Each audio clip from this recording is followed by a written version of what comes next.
crisis of succession in Africa and the crisis of stability and power. How critical is this? Police arrested 4 people for the violence in Johannesburg, while 8 others were arrested.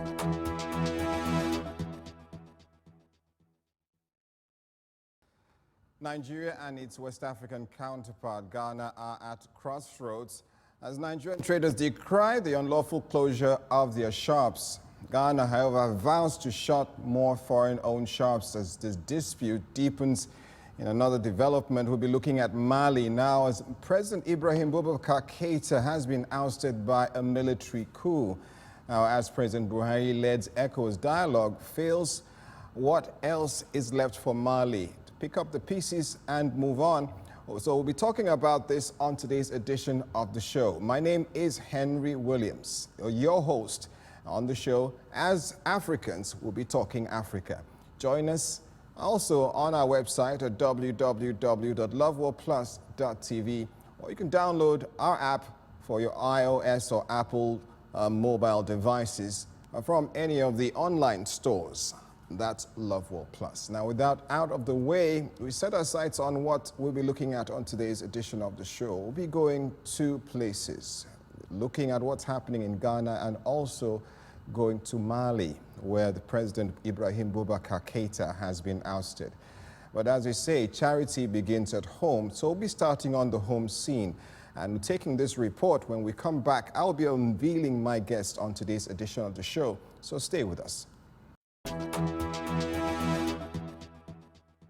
Close to 100 shops belonging to foreigners illegally engaged in retail business were closed down at Circle in Accra in an exercise led by the Presidential Committee on Retail Trade.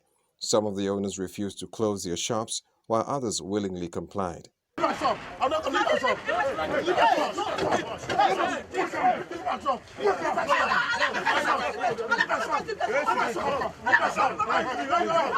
Ghanaian police was called in to restore calm. My understanding is that a couple of months ago, the Interministerial Task Force undertook some exercise with a view to find out whether they had the genuine documents to operate their businesses.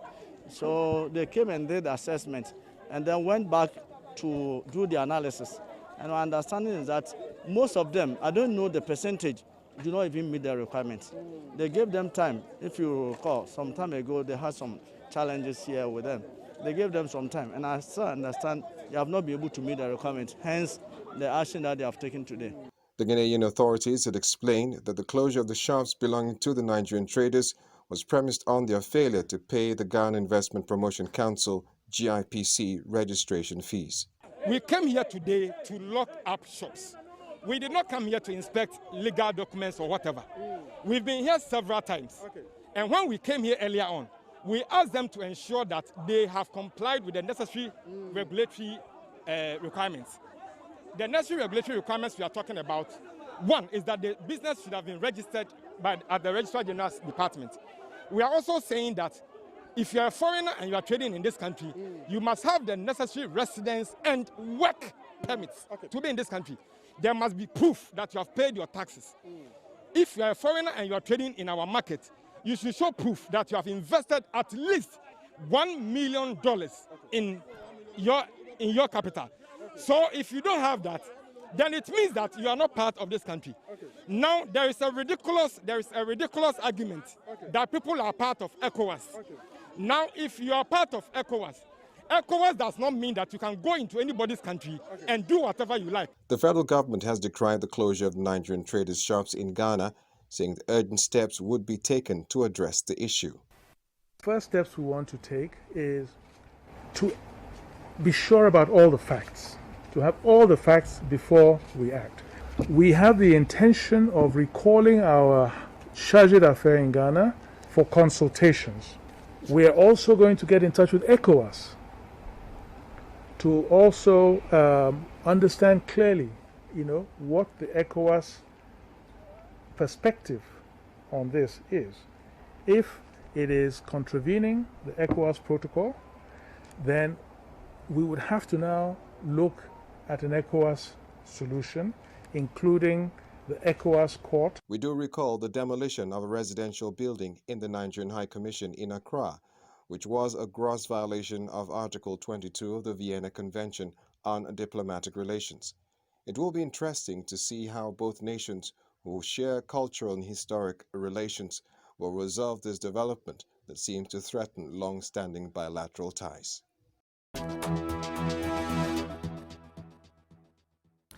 All right, based on what we've watched right now, we have a lot to talk about. My name is Henry Williams. Welcome officially to the show as we begin discussions. But first, not without introducing my guest, I have joining me on today's edition of the show, Tochukwu Ezukama is here with me. Great to have you join us. Thank you very much. Thank you for having me. And yes, Chike Chude, always a pleasure to have you on the agenda as well. It's great to be here. Okay, looking at this issue, gentlemen, quite interesting development. Many say since the closure of Nigerian borders last year, we've seen a kind of heightened tensions between Nigeria and Ghana in the area of trade, especially when Nigeria made its excuse for closing borders as dealing with smuggling and actually the impact on its economy. Now we see this happening, rearing its ugly head again. Let me come to Achike. What comes to mind on this matter?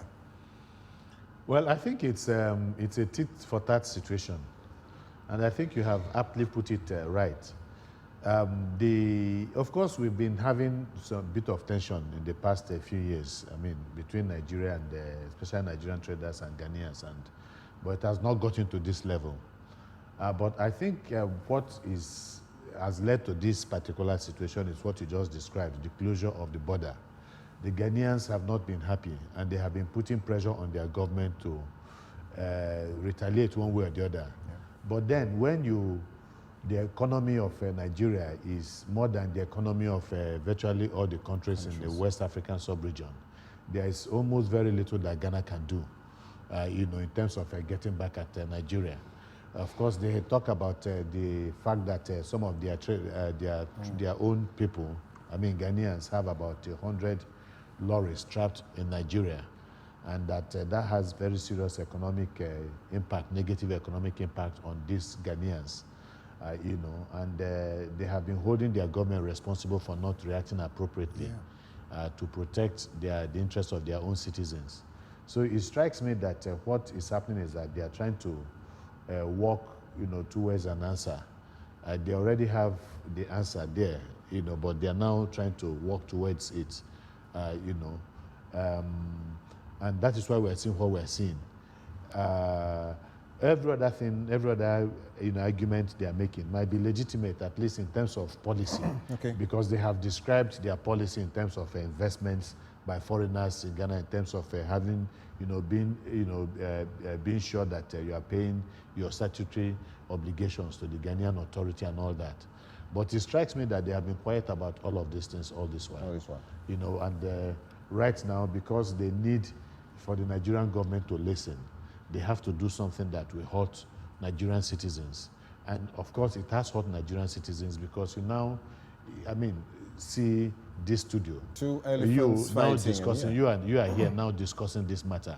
Every other person is talking about it. Yeah. So it has caught the attention of the Nigerian government. And then just what you showed the other time, you have the Minister of External Affairs with government officials sitting down to talk about it. So in a way, they have succeeded, to awaken the attention of, get the attention of the Nigerian government. But the question you ask yourself is that this matter has been brewing for quite some time. Why? The Nigerian government has been insistent that unless they too comply, other countries comply, to certain conditions that would ensure that the interest of Nigeria is protected, that they are going to keep the borders sealed. Now the Ghanaians are also making this kind of threat too. But I think in international relations, in relationships, these things happen once in a while. So when they happen, it is time for both sides to sit down and look for ways out of it. Interestingly, you just concluded towing the line of Minister of Foreign Affairs for Ghana, Ayorkor Botchway. Now, she said the traders took the matter to the government demanding a solution, but reaction coming from her, she says that though Ghana belonged to ECOWAS, the ECOWAS bloc, it was bound is bound to its protocols. And she also cited that Ghana has domestic laws, which it must uphold. And concluding, she cited Nigeria when it closed its borders to protect its own interests.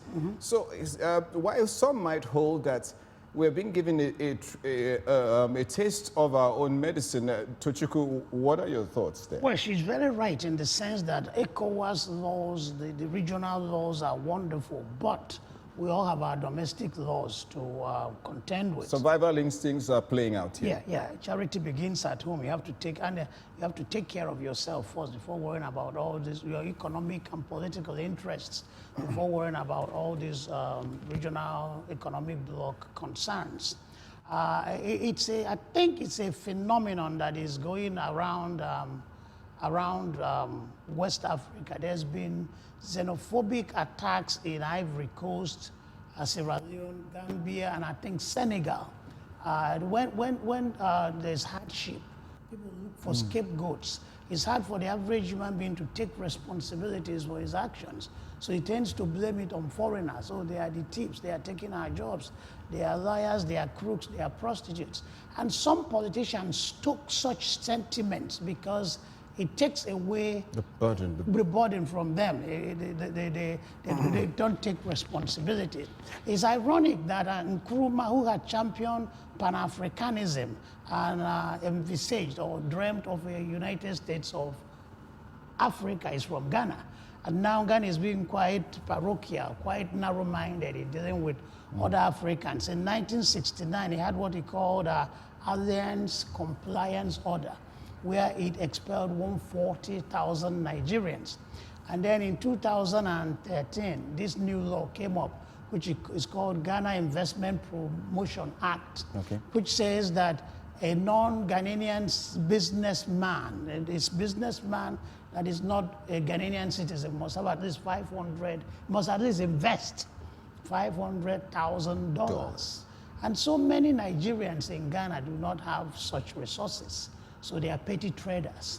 So this provides the justification for attacks on their store by Ghanaian traders, local traders, supported by security men, who you're not investing up to 500,000, which is a polite way of saying, we don't want you to leave. We don't want you to be here. So, the Nigerian High Commission was demolished in Ghana. Yes. The excuse being that they have no title of deed, something like that. But it's a diplomatic issue that could have been worked out. So I think the Ghanaians are targeting Nigerians unjustifiably. I think the closure of the border must have added to it. But there's one thing we have to know about Ghana and Ghanaians. In the early 60s, in the early days of independence of African countries, Ghana was the star of Africa. Nkrumah was a great man compared to Tafawa Balewa. Tafawa Balewa was nowhere around him. He was on the international scene. He was more. And Ghana led Black Africa. There are some, according to some apocryphal rumors, there was a match, soccer match, football match between Ghana and Nigeria, which before halftime, Ghana had scored Nigeria 24-0. Nkrumah had to intervene and stop the game. So Ghana was way ahead of Nigeria. But that all changed in the 70s when Nigeria came with her oil boom, her flamboyance, her showmanship, big spending mentality. So the Ghanaians has a complex when they deal with Nigerians. How can the people, the backwoods of Africa overtook us overnight? We were the light, the star. Now we are nowhere. So in whatever the Ghanaians are doing, there's this underlying resentment of how can an upstart, the way the French treat the Americans, how can an upstart from nowhere overshine us and become the giant of Africa? So it needs to be dealt with diplomatically, because you can't allow them to be harassing Nigerians. We can't allow this to deteriorate. You can't continue, yes. Well, let's bring Kelechi Decry in. Kelechi standing by, in Africa economy analyst, and will bring his insights into how this affects trade, bilateral trade, and how this will affect the economy of both countries. Kelechi, Are you with us? Yeah. Yeah, Yeah, I'm sure you've been listening so far about what has developed. Ghana demanding that traders in Nigeria pay a sum of $1 million, which permits them to operate. And yes, and saying that retail trade is an exclusive preserve of citizens alone. Ignoring the ECOWAS protocol, how does this affect, economy? No, I think Nigeria needs to step up here. Because this has been coming up for some time, and if you follow the president of Ghana, that's Nana Addo Akufo, if you followed his campaign, some of his campaign lyrics focused on trying to create business opportunities for Ghanaians, and he actually made reference of how they are going to push out the foreigners. And when he talked about the foreigners, the focus is on Nigerians. If you listen to one of his addresses at Oxford University, he did, say one or two things regarding the way Ghana see Nigeria. As one of your analysts has pointed out, there anywhere Ghanaians meet Nigerians, there's a complex issue. The Ghanaians seems to suffer this complex issue, and it has been there historically. Seeing it from a historical perspective, Kwame Nkrumah was a protege of Nnamdi Azikiwe anyway. But aside from that, when we look at the African economy, Nigeria is still the biggest market in Africa, and also the biggest economy and the biggest market in West Africa. The Nigerian government is not playing it the way they should play it. When Ghana destroyed that building in Nigerian High Commission, I just said that Ghana is testing the waters, and they want to know the reaction of Nigeria. And this is not the last. There's going to come another one, because this is against the protocol. The ECOWAS protocol said that every citizen of West Africa has the right to settle in any of the 15 countries in West Africa, and that also have the right to engage in business and enterprising practices, legitimate business practices. So when you come up with a rule that tends to cut off some people, it is pure protectionism, and that protectionism is going to hurt not only West Africa, it's going to hurt the so much proposed African continental free trade area. So that's my take on it. All right, it's going to, you say it's going to hurt the AFCT agreement going forward. How do we avoid? How do we avoid a spiral in this? Let me come to you, Achike. How do we avoid this from getting out of hand? And who do you think has the most to lose? Well, I think look, under normal circumstances, Nigeria should not find herself in this kind of situation with Ghana. Ghana is a much lesser country. I mean, in terms of resources. And in terms both of human and material. Yes, exactly. In terms of reputation, in terms of population, in terms of market, and all that. But so the fact that Ghana is flexing muscles with Nigeria is surely an indication of how far or how low the country has fallen. Is Ghana flexing muscles with Nigeria? No, that's what it is. That's what it is, because, I mean, there are some countries today that have not afford to flex muscles with the United States of America. Sure. It's as clear as that. And then if you look at, Eastern Europe, there are some countries that we dare not take on Russia. Countries like Poland and the rest that would dare not poke their eyes into Russia, their fingers into Russia's eyes, because they know the implication. So in Africa, we should have that kind of reputation. But unfortunately, Nigeria has fallen so low. And do you blame Ghana? Do you blame other countries that believe that they are in a position to do what is, Ghana is already doing. Nigeria is not able to put its house in order. Nigeria's economy continues to totter on the precipice. Nigeria, continues to be a country riddled with mass corruption everywhere. Every day we are hearing stories about government officials being involved in corruption or the other, one corruption or the other. Nigeria is not able to protect its internal, territories. In terms of the insurrection that is going on, all kinds of banditry, killing Nigerians here and there, and we have a government. So you see, so when you show weakness as a nation, it is that weakness that you project outside, and that is one law in international, relations or international diplomacy, that it is the strength that you have at home that you are able to, project outside. So when your own citizens do not even have any real reason to be, to trust you, to believe in you, and to believe that you can protect them, then it's not the outsider that's going to do all those things for your behalf. So this is why Ghana has found itself in a position, Ghana that was able to attract the interest of Obama when he came to some countries in Africa, exactly twice, and then so many other, Nigeria was snubbed. Nigeria was snubbed so by many the United States, other international investments and so on. Ghana's, the way the Ghana's political leadership is today, they have been able to drive a lot of international businesses to Ghana. I'm not saying that everything is that it's all hokey-dory with Ghana, but Ghana has made certain, some, strides in terms of building that country and giving that country credibility and prestige in the international community. Nigeria, on the other hand, continues to lower standards in every sense of the word, where most of the citizens of this country would prefer to, escape from the country to other countries, where citizens are dying in the trans-Saharan, trying to cross the desert into Italy and other parts of the country. In business, so we've seen Nigeria's loss being Ghana's gain in terms of exactly. So many businesses, the Pizzas, the Michelins, the Dunlops and the rest closed shop at a time. Many of them are in Ghana, doing one form of distributorship or manufacturing and the rest.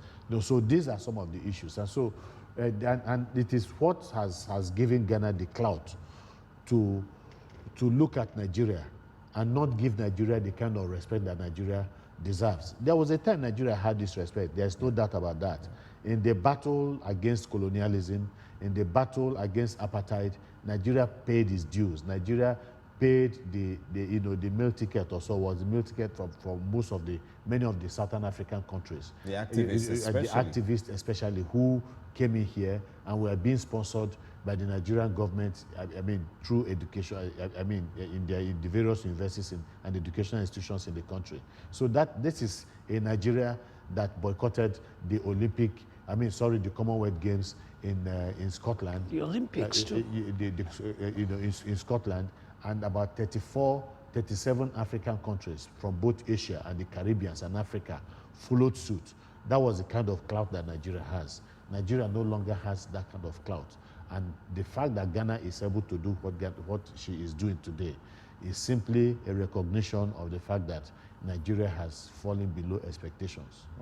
Tochukwu, coming to you now and talking about this matter, we've heard reactions from different sides. Ghana justifying what it has done based on a tit for tat, kind of, and saying Nigeria started all of this. But beyond this, do you see Nigeria having a kind of personality crisis right now in terms of its clout within the region? Many have talked about the African Union, the role Nigeria should be playing. It should be a playing ground for Nigeria. Even if we cannot hold our own on the global scene like the United Nations, at the African level, Nigeria should be the first port of call. Do you think we've lost that, that position? Of course we lost it. Like Achuke said, there was a time Nigeria was a respectable country across, well, at least within the African region, sub-region. And Obasanjo, I don't remember the exact year, during his first tenure as the president of Nigeria, as a general, had gone to ECOWAS and demanded that Nigeria should have a veto power in ECOWAS. People like Tolbert of Liberia objected to it. But it showed you the mindset of Nigerians as of then. We are in control, we are the giant, we should lead the way, we should take control. And in those days in the fight against apartheid, we played a pivotal role, you see, and in the fight against apartheid South Africa, we did quite a lot, well, a lot then. But it boils down to the issue of leadership. Chinua Achebe, in one of his books, had said that the problem of Nigeria is simply a problem of leadership. Everything is leadership. It's leadership that defines a nation, that shapes a nation. De Gaulle once said it, nothing great can be done without great leaders. And what's his name? Carl somebody, I forgot his name, said the history of nations are the biographies of leaders. So when you write history of nations, you're especially writing about leaders. So the quality of Nigerian leadership fell over the years, undoubtedly. Do you think Minister of Foreign Affairs, Jeffrey Onyema, has responded as he should to this matter, since it's been lingering for quite a while? Do you think he has done? Because on his Twitter handle, he said, look, he decried this and actually says, look, Nigeria will look into this matter. But a lot of people have actually questioned his attitude, his response to this matter. Onyema is a part of an administration, the Buhari administration, that is moribund, that is reactionary, that is ineffective. So I don't see him doing much. He can only play within the confines, the administration and the leadership. Chike, do you agree with Tochukwu on that Onyema cannot actually rein this in?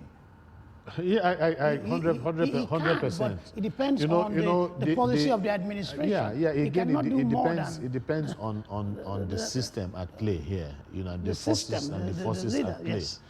So he is a servant of the system. Exactly. So what has the system got to give? You understand? He cannot go beyond that. He cannot give what he doesn't have. He cannot give what he doesn't have. So for us to begin, we need to put ourselves in a position of strength for you to begin to show strength. I think that is How do we do that? Issue. How do we do that? Because I notice that most times I see the Minister of External Affairs, Onyema Ogochukwu, reacting to issues that have been in the burner for quite some time until they get to the surface, and then it becomes public knowledge, and then he now begins to respond to it. Whether you're talking about South Africa or some of the other problems that we've had, engagements with some other countries, unsavory, unwholesome engagements we'll be having with some other countries in the African continent, like what we are having in Ghana, it is the same thing. We also had the same kind of similar situation with regards to the issue of the American visa, the increase in visa fees that was imposed on us by the American embassy. It was only when it got to a stage that the government began to react. And the government, and some of the acts of intimidation that some of our people have been, going through in China, for instance, in mainland China, we've had instances where it's been so many issues, and then when these unfortunate videos, appear on social media, then the Nigerian government begins to react. But these things have been happening all this while, and if the government has not been aware of it, then there's something wrong with our intelligence services outside Nigeria, because these are things that we should know. These are things that we should respond to and react to. And so somehow, in a way, the government has been found caught napping with regards to what is going on right now in Ghana, it would appear. Tochukwu, give us something to move on with this. What do you think, what do you want to see in reactions to what is happening now? Well, I think the Ghanaians are really poking their eyes, their hands, their finger into our eyes. And it's high time we did something about it. In December 2018, Nigerians were killed in Ghana because a certain Ghanaian got missing. Between 2018 and 2019, 723 Nigerians were deported from Ghana. If it's all about reciprocity, what are we doing?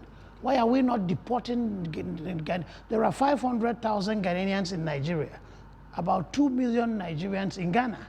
So we have the option of reciprocity, but it's like we folded our hands all the while and just be receiving blows from Ghana. So something needs to be done about it, and end must be put to it. How it's to be done, it should be left to the leadership. We have elected them, we've entrusted our faith in their hands. So let them lead us, let them take care of our problems. And so we hope they certainly do in a peaceful and well, amicable way. We hope that this can be reined in on both nations who share a lot of historical and traditional ties should continue and come to the negotiation table and actually make sure that this comes to an end. Well, one thing is happening elsewhere in Africa. In Mali, President Ibrahim Boubacar Keïta has been removed from office in a coup. Despite mediating efforts of Nigeria's President Muhammadu Buhari and former President Goodluck Jonathan, it doesn't seem that they were able to actually bring a resolve to that matter. So join us after the break. We'll talk more on what's happening in Mali.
We must remember that every one of us has something to give, something to contribute.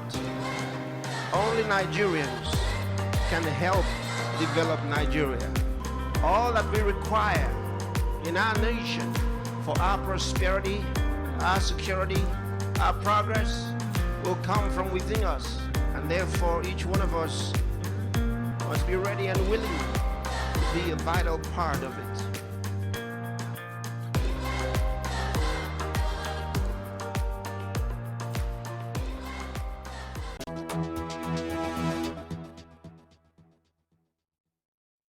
All right, great to have you back. You're still watching The Agenda. Don't forget you can log on to our website at www.loveworldplus.tv to download our app, Love World Plus. You can go to any of the online stores. We'll be talking much on the first phase of the show. We went to the issues happening in Ghana, Nigerian traders, the outcry coming from Africans in Ghana whose shops have been shut, and what the government should do about it. Now we want to move to Mali now, where a coup has taken place. President Boubacar Keïta on Tuesday, late on Tuesday, after a mutiny, seized him from his home following months of mass protests against alleged corruption and worsening security in the country. Let's take this report and we'll be right back. On Tuesday night, wearing a surgical mask, Amid the coronavirus challenge, President Keita resigned in a brief address on state television. Je voudrais, à ce moment précis, tout en remerciant le peuple malien de son accompagnement au long de ces longues années, de la chaleur de son affection, vous dire ma décision de quitter mes fonctions, toutes mes fonctions à partir de ce moment. Et avec toutes les conséquences de droit, la dissolution de l'Assemblée nationale et celle du gouvernement. Qu'Allah aide et bénisse le Mali. Keita won a second term in elections in 2018, but since June has faced huge street protests over corruption, the mismanagement of the economy, and a dispute over legislative elections. There has also been anger among troops about pay and the conflict with jihadists.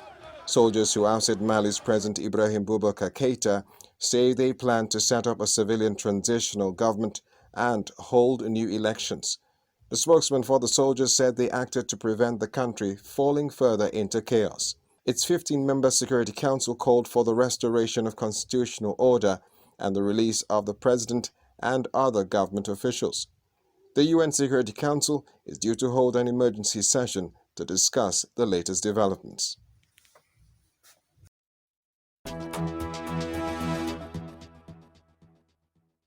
All right, that's how it panned out in Mali, and now the military is in control. We'll be having Ambrose Igboke join us from online and share his views much later, but let me turn to the gentleman with me here in the studio. Achike, as usual, let me start with you. It's quite interesting what has evolved in Mali in spite of the A team sent to Mali to mediate and bring peace. Former President Goodluck Jonathan, and finally, in spite of the anti-corruption czar, President of Nigeria, President Muhammadu Buhari, arriving on the scene, trying to negotiate a unity government. They were not still able to assuage what was happening, and the coup followed. Well, I guess it was inevitable that something had to give. Obviously, there has been crisis for quite some time after the election of 2018, and then again accentuated again by the parliamentary election that took place, I think, in March this year.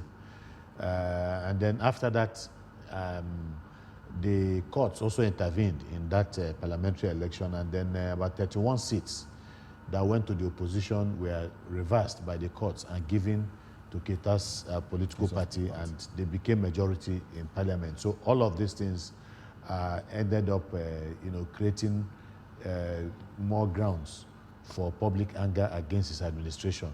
Of course, you're also talking about corruption, widespread corruption. You are talking about the inability of the government to stem the tide of insurgency. Then you're also talking about social issues.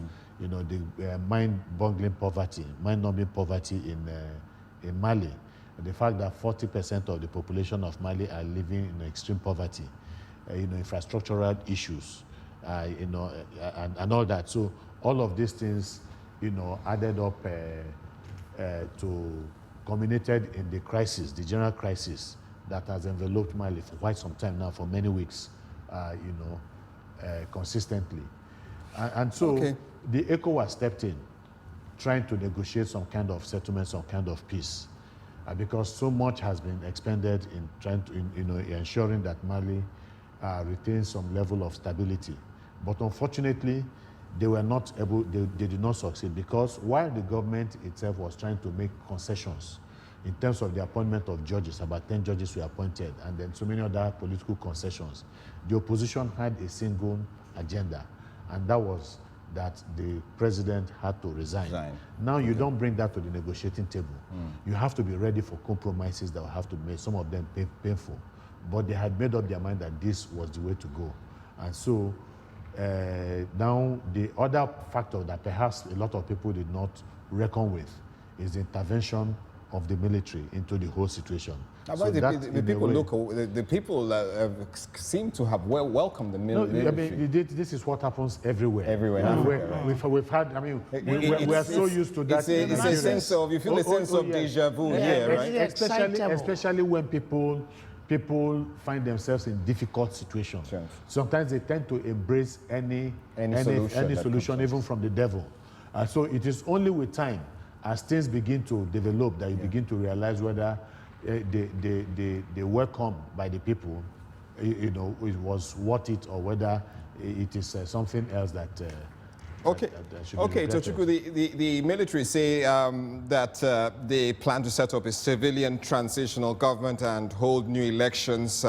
They're calling themselves the National Committee for the Salvation of the People, and they don't want to stay in power. Should that bring some respite, or is just a cliche that we've heard many times before? Well, it may not just be a cliche, because a lot has changed over the years in Africa. This is not the era of coups and counter-coups. One thing is that the coup has been condemned by the UN Security Council, by the AU, by the ECOWAS group of countries. Yes.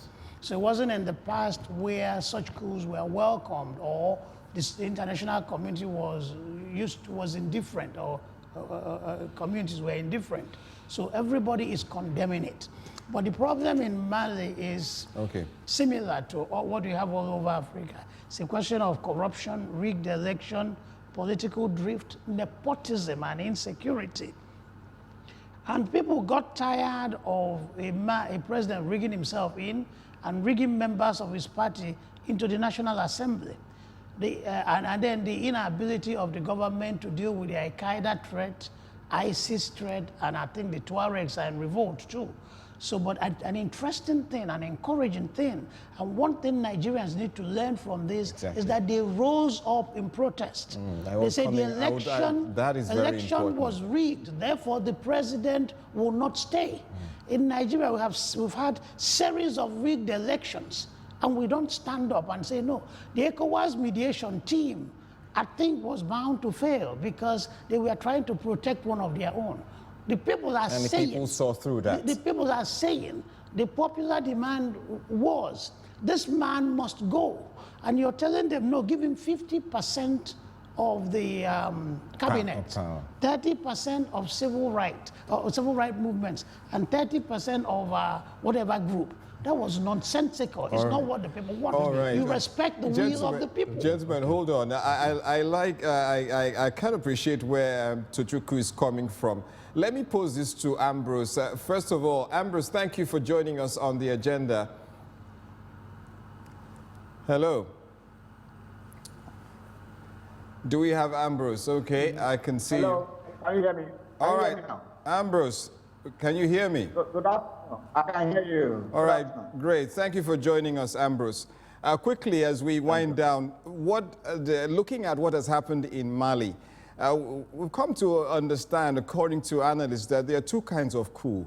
The military and non-military. And when we talk of the non-military coup, we're looking at elections. And the way one of the issues that started the crisis in Mali was flawed elections. How do we learn from what has happened in Mali and apply it to our experience back home? I must say there are two types of coup. There is only one type of coup, which is the military usurpation of democratic powers, or what we call rightful powers. I will say there are two types of subversion of government. Subversion of government, okay. Subversion of government, which is the military coup, and then, of course, rigging of elections, which is subverting the will of the people. No matter how lofty the military ideas seem, we have heard from antecedents and from the historical records, we are very clear about one thing, that the military have no better solution. I remember on December 31st, 1983, somebody came on air to tell us that our hospitals are now mere consulting clinics. Almost 40 years down the line, they are still mere consulting clinics. In 1966, 15th January, Kaduna Zongo and his cohorts overthrew legitimate democratic institution because of the crisis of Western Regional Parliament that led to Operation Wet here and all those kind of things. So the military is always waiting in the wings from the African political history to catch in when we have confusion among the political elites. They cash in into it and then come with wave a wand of salvation, and at the end, they become worse. They will say they don't want to stay. Like what they said, they mounted it in Nigeria in 1966. They ended up staying in 1975, ended up staying in 1979. They couldn't wait long. They came back in 1983 and finally wanted to give us out. They waited another 15 years before they gave it out in 1999. In Africa, things have been going on here. But as you say, the ECOWAS has been sleeping. ECOWAS is no more ECOWAS that we used to know. You talked about the Ghanaian trade, how Nigerians are being victimized. Is that still ECOWAS? The ECOWAS we know today is like a sleeping dog. It's not, I can't call it a sleeping giant because it has lost the stripes of its giant nature. We remember what happened. I keep on referring to what Obasanjo did when he was president between 1999 to 2007, when the military coup like this happened in South Tome and Principe. Obasanjo sent troops from Nigeria and quashed the coup and restored the democratic leader there. Remember with the ECOWAS in the early 90s, with the Nigerian troops almost unilaterally with the help of few African countries, intervened in Liberia and Sierra Leone, and we saw the results. Today, those people are now back to democratic governance. So it's not a matter of condemning it. Yeah. The Africans should be the people to help themselves. It's not a matter of mounting the condemnation. You don't mouth it. You take concrete actions, just like what happened in South Tome and Principe. Like what happened in Sierra Leone and the rest. ECOWAS should, like what happened recently, I'm even talking about ECOWAS. What happened between Gbagbo and Alassane Ouattara in Ivory Coast and Côte d'Ivoire. This one is a recent example. So we should not just sit down here and condemn it. ECOWAS should take action to ensure, be it, if it needs military intervention, it should take place. But as we said, if the people are tired of their president, there's a way to do it. They have protested, they have ensured. The work of the military is to ensure the right of the citizens to peaceful protest and to ensure that things are done. And they stand by the side to ensure that the sitting president does not unleash terror on the citizens and that they should not obey any terrorism attack on the citizens because they're having peaceful protests. That is the duty of the military. It is not the duty of the military to usurp and overthrow a city democratic element, no matter how bad that democratic government is. It is the duty of the citizens to do so. So the military intervention in Mali is an anathema to modern democracy, and it should not be allowed to stand. All right, thank you very much, Ambrose. That's much we can take from you from that side. But gentlemen, as we wind down, Chike, do you share Ambrose's view? Because in a way, I understand them, or both sentiments, Kamatu and him. But now, look, the issue is this: we are looking at one devil with regards to election in Mali, but it's not. The reality is that electoral fraud is perpetrated by all sides in African politics. It's as simple as that. I think what has happened is that one side, using the power of incumbency, has done the same thing that the other side has also done, and now become, and retained government, and that has led to all kinds of crises and all kinds of problems. That is, that's that. And then, but beyond that is the fact that, just like Ambrose tried to say, I try and be brief, quickly, is the fact that, military incursion into politics is an aberration. So no matter how much the people welcome it, because ultimately at the end of the day, what happens the day after? The day after they have to govern. The day after they have to fight the insurgency that is going on. They are not going to, they are imposing sanctions on them. They cannot get weapons. They cannot, have access to some of the things that are needed. They can't win. And also try to rejig the economy for the good of the people. So all it's going to take, if nothing gives, is that in the next 3 months, we are going to back on square one, and you see the people, raising up standards or banners against the people who have, taking over power. Gentlemen, before I'm taking off air, Chukwu, finally, the important thing is the will of the people. So when the political leadership refuses to respect the will of the people, then they are susceptible to military coups. Military coups has always been a consequence of the failure of the civilian leadership. All right, I'll leave it at that. I want to thank my guest. It's been a great pleasure. Thank you so much to Chukwu. It's great having you, Achike. Thank you very much for your submissions. And I also want to thank Ambrose Iboke, who joined us online, and Kelechi Deka as well. It's been great having you. But that's so much we can take on today's edition of The Agenda. Very heated discussion. I wish we had more time. And that's how it's going to be. You can also log on to our website at www.lovewarplus.tv or go to any of the online stores to download our app. Discussion continues on our website. Until we meet again, my name is Henry Williams, and do remember that only Africans can build Africa. God bless you.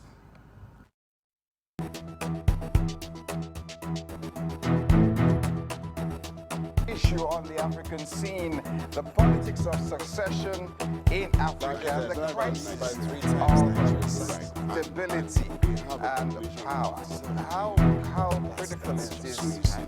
Police arrested 4 people for the violence in Johannesburg, while 8 others were arrested.